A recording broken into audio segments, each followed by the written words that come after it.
Each week, there's a thing called collaboration, 1 to 3 days during planning period time. This is a meeting where a collective of educators in the same subject get together to brainstorm how to teach their students, write their curriculum or lesson plan, and at times an academic coach or principal will attend. Even if these sessions are productive, there are some educators who loathe the collaboration process. Here are 9 reasons why someone might drag their feet to the collab meeting. Number 1, the session takes too much time. Getting teachers together during an already jam-packed day is a hassle. Planning periods are a time to make phone calls, set up experiments, clean, grade, and even fit in lunch due to cafeteria duty. Trying to pull teachers already takes time out of their schedule. Then, discussing each piece of the lesson and asking, well, what do you all want to do? What do you all think? Or saying, I agree.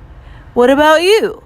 And then explaining why with your colleagues for each part can be exhausting. Sometimes so much talking and clarification goes on about a particular topic that nothing gets done.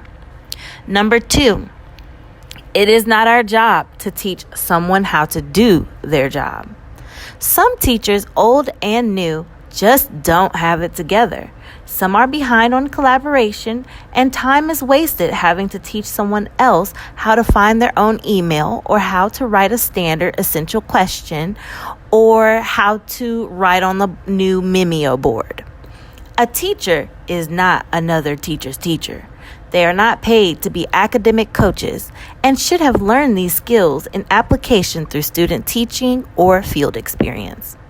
Of course, everyone can help each other, but when it comes to the basics or using new applications, there's a YouTube video for it. Teachers need to take ownership of their own learning and progression. Smart people use their resources, and it doesn't always have to be a colleague. How many times did I just say teaching? Number 3, we do not have the same teaching style. Unless the school is providing a script, which some do, collaboration can take away autonomy. I once had a principal say, you should share your curriculum because it is so engaging and all students should have the same immersive experience across their grade level. Welp, I did share. And at the meeting, the teachers nodded and went about their business. Their specific style of teaching and classroom preferences play a role, and we must respect that. If schools want us to teach a certain way, then give us a script. Number 4, we do not have the same students. Some teachers have exceptional learners in an inclusive environment, co-taught, general ED, honors, AP, and mixed level pupils. With this, the response is, you all can learn from each other. Sure. But academic levels are not the only way students differ. We have completely different images and understandings of our students' backgrounds, their parents, siblings, and abilities. The nature of the class's temperament and the assortment of students matters. It is our job to know them. Teachers throwing out suggestions for your students without the full picture does not always help. And if a teacher has a question, they can see themselves with point number 5. Number 5, if they have a question, they will just ask.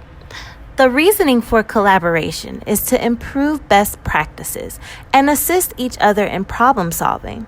Most teachers improve each year through their own development efforts and goals already. But if there was a problem, question, or strategy they want to learn, most people would ask for help. If they don't, closed mouths don't get fed. Just saying.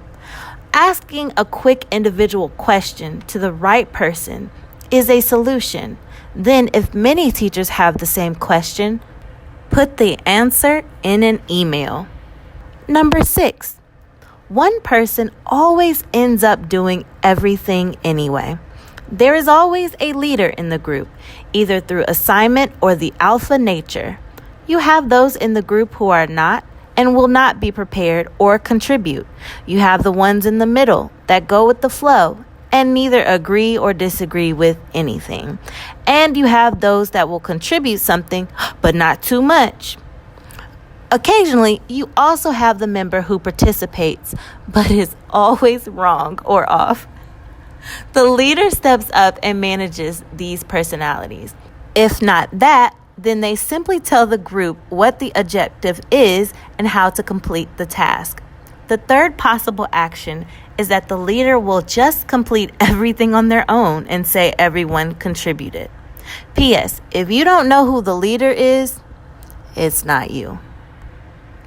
Number 7, some prefer to work alone, and that should be okay. You ever had a student say, "Can I just work on my own?" And you can sympathize with them because though they have friends in the class, they just want to hurry up and do the assignment right the first time at a quicker pace. But you didn't want to grade all of those individual projects, so you say something along the lines of, "When you get a job, you will have to collaborate, so just work together the best you can." You try to encourage them to try teamwork for your benefit. Oh, so it was just me then? Oh, okay. The objective of collaborating with others simply because it is what you have to do in the real world is false on many occasions. Educators know how to socialize and be cordial in the workplace. And when teaching collaboration to students, every job does not require the arduous task of working together. Many careers and professions have you in a cubicle focused on your own case or task. Think hairdresser, insurance, Wall Street, gig work, etc. And if students are working on a job that requires it, it's not that hard to fall in line. Sometimes those people grow up and continue to despise working with others in an academic and professional setting. It could actually be a personality trait or genuine self-efficacy and considered a strength. Just because someone wants to work alone does not mean they are arrogant, lonely, or don't understand. Perhaps they are not challenged enough and don't want to be the educator of others in the group. They know how to socialize properly, but they just don't want to be bothered. And this should be okay. Sometimes it really isn't about being negative. There can be a multitude of reasons, and they don't owe anyone an explanation if their work gets completed anyway. There is much talk about learning styles, visual, reading, auditory, but what about personalities and learning? Teachers don't talk enough about student or adult personalities and learning processes. It should be a point to respect their decision or trait of wanting to go at it alone. Number 8, there is too much gossip. There's always that one teacher that has specific and obvious student problems or gossip. Their attitude is more negative than this article. They talk and interject their anecdotes into each stage of the lesson. My students can't do this, or my students can't do that. I have a problem with. Did you hear what? And no matter how many times you encourage their solution-oriented thinking, their own thinking is stuck. And it is not your place to change their behavior or to get into their business. Ain't nobody got time for that. And the chatter can bring down morale. Why would anyone want to be trapped in a room with a negatively affected and infected atmosphere? Finally, number 9, we have other things to do. The principal lays out the schedule. Collaboration meeting for coworkers on Monday, grade level meeting on Tuesday, content planning meeting on Wednesday, professional development seminar every third Thursday, parent conferences every Friday. So, where did a teacher's planning period go? Teachers stay after work and take their own backpacks home because their time is not preserved.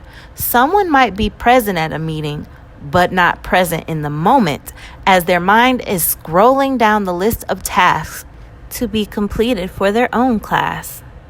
These collab meetings are the furthest things from people's thoughts, and they just want to be someplace that values their work and time. Well, that's a wrap. I hope you didn't find this podcast too negative and perhaps learned why Mrs. Hattie Mae Jenkins is always missing the collab meetings. And then maybe you have new points to consider to create suggestions and solutions. Consider liking this video, sharing, and subscribing, and comment below your thoughts on this piece. What does your PD and team sessions look like? Do you like working with others or not? Check out next month's vid on effective collaboration. Thank you.